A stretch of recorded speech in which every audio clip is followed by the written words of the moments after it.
Joining us now in Washington is Homeland Security Secretary Janet Napolitano. Madam Secretary, good morning. Good morning. This feels so much like another case of failure to connect the dots. You have a prominent Nigerian father, one of the most prominent men in the country, calling the U.S. Embassy saying, "My son is trouble, watch out for him."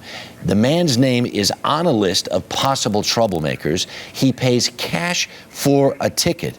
How come our system cannot connect these dots?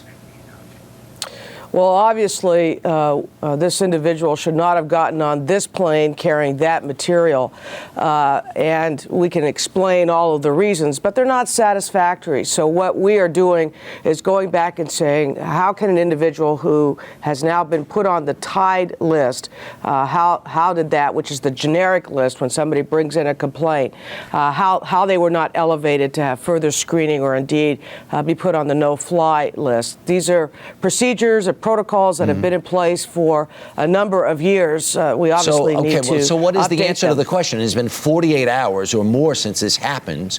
Do you have anything close to a satisfactory explanation?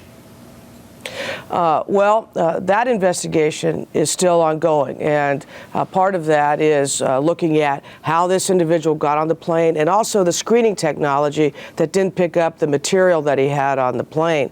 But now we're also in the process, as your show has already indicated, of imposing some emergency rules, immediate rules, screening and the like at airports while we work this problem.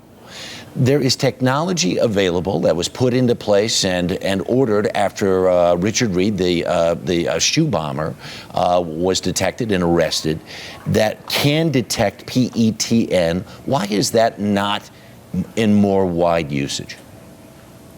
Well, there is new technology that is being installed and deployed in airports. There has been some resistance, and when you talk about the security measures, there are those who from one side say don't deploy the technology, it invades our privacy.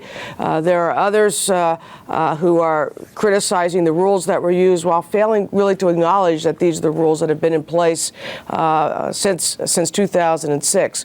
We're looking at those rules. We're looking at what happened here. We're looking to make sure that this sort of incident cannot recur, even as we change procedures and install new technology moving forward. If you're a passenger on an airplane, you're feeling more restrictions. I can't get up and go to the bathroom. I can't do this. I can't do that. I shouldn't do this. The fact is, that's not where the problem occurred. The problem occurred in the screening in the first place. When will this be fixed? Well, we're obviously moving as quickly as possible to look at all of the information coming in, some of which is accurate, some of which, when you get to the bottom of it, is not, some of which I can talk about, some of which, because it's part of the criminal investigation, I cannot. But the president has asked us to look at why the information was not connected between this individual's visa status and the father's complaint. And then secondly, we're looking at what happened in the screening process to allow this individual to get through with that material. Secretary Napolitano, thank you very much for your time this morning. You bet.